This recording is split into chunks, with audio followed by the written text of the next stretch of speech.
আমি এই দেশে আসার পর একটা ছোট ভাই আমার কাছ থেকে ফোনে কয়েকবার টাকা চাইছিল। তো আমি ওর টাকাটা দিতে পারি নাই। কারণ আসলে আমার তখন স্ট্রাগলিং পিরিয়ড ছিল। আমি প্রায় মোটামুটি ৬-৭ মাস এখানে আসার পরে কোনো কাজ-টাজ করতে পারি নাই। আ এখানে ওখানে এভাবে ঘুরছি।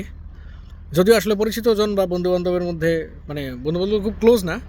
দূর সম্পর্কের বন্ধু-বান্ধব যারা তারা খুব মনে করতো যে আচ্ছা ঠিক আছে নিজুম গিয়া খুব টাকা কামাইতেছে। কিন্তু আমি গিয়ে আসলে ওই ৮-৯ মাস নেটওয়ার্কও চোখে দেখি নাই হিসাব করলে। ফোন নেট চালাইতাম, এটা ওই নেটের মানে নেট চালানোর স্পেসটা বের করতে আমার খুব কষ্ট হয়ে গেছিলো ওই সময়টাতে। তো আমি একটা জিনিস চিন্তা করলাম যে আসলে ১৮-১৯ বছর বয়সী একটা ছেলে, যে ছোটো ভাই, ও আমার কাছ থেকে টাকা চাইতেছে কেন? আমি তো ওই বয়সে কারো কাছ থেকে টাকা চাইতে বিব্রত বোধ করতাম। আমার কাছে মনে হইতো যে ভাই আমি এই টাকা একজনের কাছ থেকে কেন নিব? আমার কাজ করা উচিত, আমি কাজ করব। তো আমি কাজ করতাম, কাজ খুঁজছি। আমি বোঝার পর থেকে আমার ফ্যামিলি থেকে টাকা নেওয়া বন্ধ করে দিছি। যতটুকু পারছি ফ্যামিলির প্রোভাইড করার চেষ্টা করছি, প্রোভাইড করছি। ওটা আসলে এমন না যে আমি খুব মেলগিরি দেখাইতেছি, আমি খুব প্রোভাইড করতে পারি। ওটা আমার ভালো লাগতো, আমি ওই জন্য প্রোভাইড করি আমার ফ্যামিলিরে, বা করতে পারি। ওই অ্যাবিলিটিটা থাকার আমার ভালো লাগে। তো ১৮ বছর বয়সে একটা ছেলে যখন আমার কাছে টাকা চাইছে, আমার এই বিষয়টা এই জন্য খারাপ লাগে নাই যে আসলে আমার কাছে টাকা চাইছে। আমি প্রথমত খারাপ লাগছে আমি দিতে পারি নাই, এবং আমি এটা ওরা বলতেও পারিনি আত্মসম্মানবোধের জায়গা থেকে যে আসলে কী ভাববে। দ্বিতীয়ত আমার খারাপ লাগছে এই জন্য যে আসলে এই ছেলেটা কাজ করে না কেন। এখন প্রশ্ন হতে পারে যে ভাই আমি তো আসলে ওরকম সুটেবল কোনো কাজ টাজ পাই না আমার রেঞ্জ অনুযায়ী, বা আচ্ছা ঠিক আছে আমি হয়তো বা ইন্টার কমপ্লিট করছি। আরে বেটা, তুই যা পাস কর, হোয়াট এভার। ১৮ থেকে ২০ বছর বয়সী পোলাপান এখন যারা আছে, তোরা লাইফে স্টার্টিং পিরিয়ডে আসোস, তোরা যা খুশি কর। আমি এই যে আমি যখন এবারও দেশে গেছি, আমি ভাবছি আর দেশ থেকে আসবো না। তা আমি গিয়ে একদম রুট লেভেলে কাজ করা শুরু করছি। আমার এক বড় ভাই কয়েকদিন আগে আমার একটা মেসেজ দিছিল যে আসলে নিজম এমন এমন আমার একটা লোক এবার একটা কথা বলছে, আমার খুব খারাপ লাগছে। তা আমি ওই ভাইরে বললাম যে ভাই, আপনি যে জায়গাটাতে আছেন বা যে সার্কেলে, এটা আসলে খারাপ লাগাটা স্বাভাবিক, কারণ মানুষের কথা শুনতে হয় না, তো এই জন্য দু একটা কথা শুনতে অনেক বেশি খারাপ লাগে। কিন্তু মানুষের আসলে মোটা চামড়া বানানো উচিত। তো আমি আপনার রিকমেন্ড করবো, আপনি যখন অফ ডে পান বা খালি গ্যাপ সময় পান, বা কখনও যদি একটু সুযোগ হয়, রুট লেভেলে মানুষের সাথে মেশার বা রুট লেভেলে কাজ করার।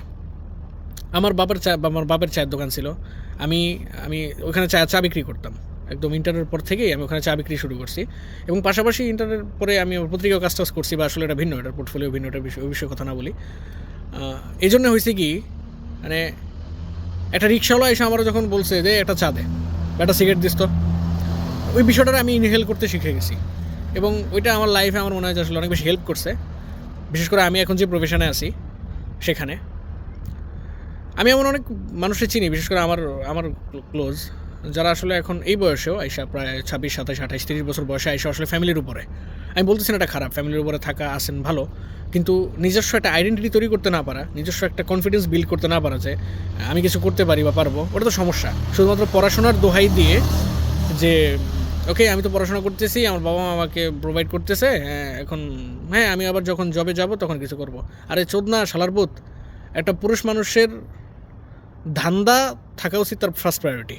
এখন তুই পড়াশোনার পাশাপাশি রাখতে পারোস না পড়াশোনা ছেড়ে রাখতে পারোস, ইটস আপ টু ইউ। কিন্তু পকেট খালি কোনো পুরুষ, বা যে পুরুষের পকেট খালি, তার এই জগৎ তোদে না। ঠিক আছে, তো এটা মাথায় রাখা উচিত।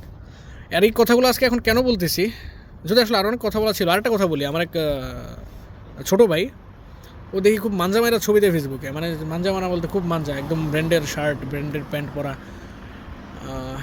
এটা এই বয়সে ঠিক আছে, বয়সে বা বাতাসে বন্ধুবান্ধব সঙ্গের কারণে এরকম হয়, সার্কেলের কারণে। কারণ আপনার সার্কেল আপনার উপর অনেক এফেক্ট করে। আপনার সার্কেল যদি ভালো হয় বা একটু ইনোভেটিভ হয়, আপনি ইনোভেটিভ হবেন। আপনার সার্কেল যদি চোদনা হয়, আপনি চোদনা হবেন। তো ওই ওদেরকে যখন দেখি মনে হয় যে ঠিক আছে বয়সের কারণে করে, কিন্তু এটা হয় কি যে আপনার সার্কেল যদি আপনি ঠিক করতে না পারেন বন্ধুবান্ধবের, তাহলে লাইফে গিয়ে একটা পুন মারা খাবেন। একটু একটু বয়সের কাছাকাছি গেলে, একটু কাছাকাছি বয়সে গেলে, আচ্ছা রাস্তাটা একটু খালি হোক। বিষয়টা একরকম যে ওকে প্রেম প্রীতির একটা বয়স, প্রেম টেম হয়, কিন্তু এটা সাময়িক সময়ের জন্য ঠিক আছে। এটা আসলে লং টার্মে আমার মনে হয় না যে ক্যারি করা উচিত ওই বয়সটাতে, কারণ দায়িত্ববোধ জীবন থেকে অনেক বেশি দূরে থাকে ওই সময়টাতে। তো একটু নিজেকে ক্লাসে দেখানোর জন্য করতে পারে, কিন্তু সমস্যা হচ্ছে যে যখন রিয়েলিটি ফেস করতে হয় না, তখন এই বিষয়গুলো একটু ক্রিটিক্যাল হয়ে যায়। আর এই কথা এখন হঠাৎ করে কেন বলতেছি হলো যে ফেসবুকে ফোনটা পোস্ট দেওয়া বন্ধ করে দেবো।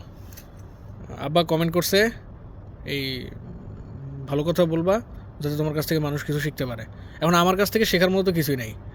হয়তোবা যে এক্সপিরিয়েন্স আছে ওই এক্সপিরিয়েন্স থেকে দু একটা কথা বলতে পারি আর কি। আর এছাড়া ফেসবুক ভর্তি জ্ঞানী মানুষ, এখানে জ্ঞান মারাইতে বিরক্ত লাগে, এই আর কি। টাটা।